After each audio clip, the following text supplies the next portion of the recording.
আজ আমরা দক্ষিণেশ্বরে মা ভবতারিণীর দর্শনের উদ্দেশ্যে বেরিয়ে পড়েছি।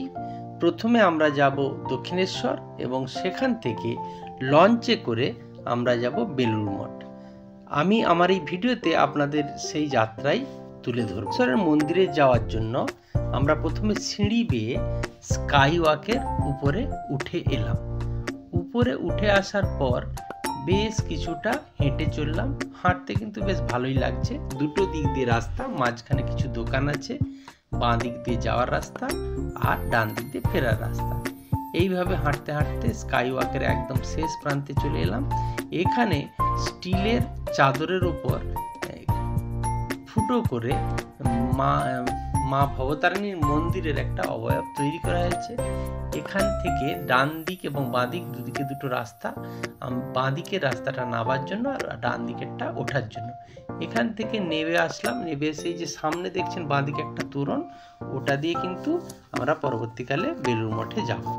আর সামনের দিকে এগিয়ে চললাম।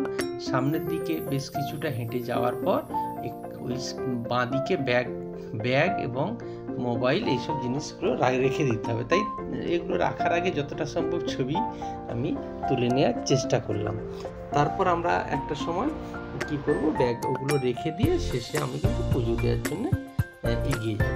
আর এই ডান দিকটা যেটা দেখছেন, এখানে কিন্তু ওই গাড়িগুলো যেদিকে যাচ্ছে ওদিকে ডালা পাওয়া যায়, যেখানে পুজোর সামগ্রী পাওয়া যায়। প্রথমে আমরা কি করলাম, ওই যেখানে স্নানের ঘাট ওই দিকে দেখলাম বেশ কিছু সাধু সন্ত, তারা সব ওই জল নেওয়ার জন্য এখানে যাচ্ছে। আমরা ওদের পিছনে পিছনে ওই শিবের যে মন্দিরগুলো আছে, মন্দিরের পাশ দিয়ে রাস্তা, ওখানে ক্যামেরা নিয়ে যেতে দেয়, তাই ওখানে গেলাম। ওখান থেকে গিয়ে ঘাট থেকে কিন্তু বালির ব্রিজটা বেশ সুন্দর, বালির ব্রিজ বা বিবেকানন্দ সেতুটা কিন্তু ভালো করেই দেখা যাচ্ছে। ওখান থেকে দেখার পর মন্দিরের এই গেটটা বন্ধ, তাই সামনের গেটে হাত পা ধোয়ার পর সামনের গেট দিয়ে আমরা মন্দিরের ভেতরে প্রবেশ করে মন্দিরে পুজো দিলাম। পুজো দেওয়ার পর আশেপাশে জায়গাগুলো দেখার পরে আমরা কিন্তু ওখান থেকে বেরিয়ে আসলাম আবার সেই রাস্তায়, যে রাস্তা দিয়ে আমরা এসেছিলাম। আর যে রাস্তাটার কথা আগেই বলেছিলাম যে বাঁদিকে একটা তোরণ আছে, তোরণের ভেতর দিয়ে যে রাস্তাটা, ওই রাস্তাটাই কিন্তু বেলুড় মঠে যাওয়ার জন্য লঞ্চ ঘাট পর্যন্ত গেছে। তা আমরা আস্তে আস্তে চারিদিক দেখতে দেখতে আমরা কিন্তু একটা সময় লঞ্চ ঘাটে এসে পৌঁছে গেলাম। এই হচ্ছে লঞ্চ ঘাট। এখানে টিকিট কেটেছি এক একজনের 11 টাকা। 11 টাকা করে টিকিট কেটে আমরা কিন্তু বেলুড় মঠের উদ্দেশ্যে লঞ্চ ধরার জন্য এগিয়ে যাচ্ছি জেটির দিকে। আর এখানে কিন্তু টিকিট 11 টাকা, আর যদি যাতায়াতের টিকিট করেন তাহলেও সেটা কিন্তু একসঙ্গে করা যায়। এই জেটি থেকে বালির ব্রিজটা খুব সুন্দর দেখতে পাওয়া যায়।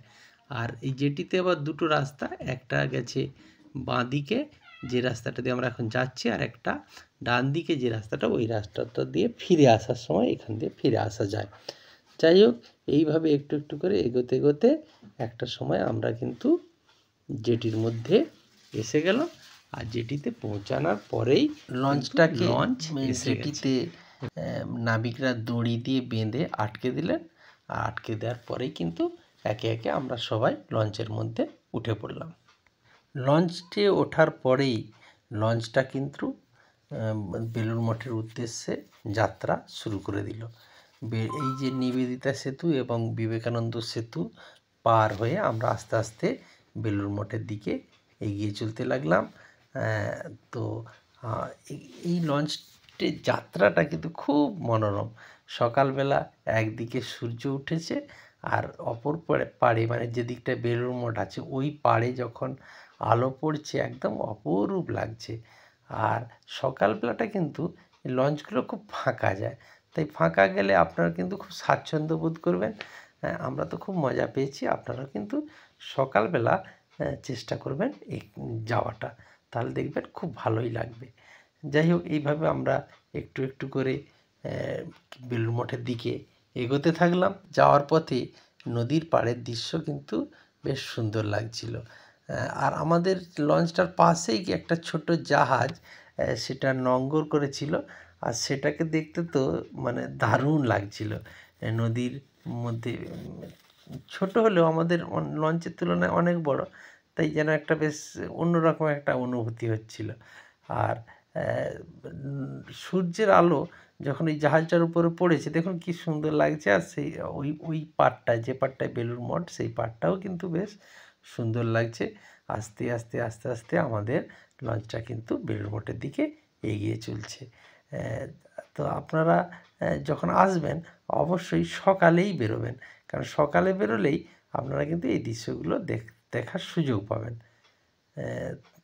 দেখুন জাহাজটা ধীরে ধীরে দূরে সরে যাচ্ছে। আর এদিকে কিন্তু আস্তে আস্তে আমরা দক্ষিণেশ্বরকে অনেক পিছনে ফেলে আমরা বেলুড় মঠের দিকে এগিয়ে যাচ্ছি। আর এই বেলুড় মঠ কিন্তু এবার দেখা যাচ্ছে। দেখুন বেলুড় মঠটা আস্তে আস্তে আস্তে আস্তে আমাদের সামনে একদম উজ্জ্বল হয়ে উঠছে। এইটা হচ্ছে বেলুড় মঠের রামকৃষ্ণ পরমহংসদেবের যে মন্দির, সেই মন্দিরটা এখন লঞ্চ থেকেই কিন্তু দেখা যাচ্ছে, একদম অপরূপ লাগছে। এরপর আমরা বেলুড় মঠের জেটিতে এলাম। জেটিতে এসে লঞ্চ থেকে নেমে একটা রাস্তা বেলুড় মঠের দিকে আছে, সেই রাস্তায় এগিয়ে গিয়ে আমরা বেলুড় মঠে এসে হাজির হলাম।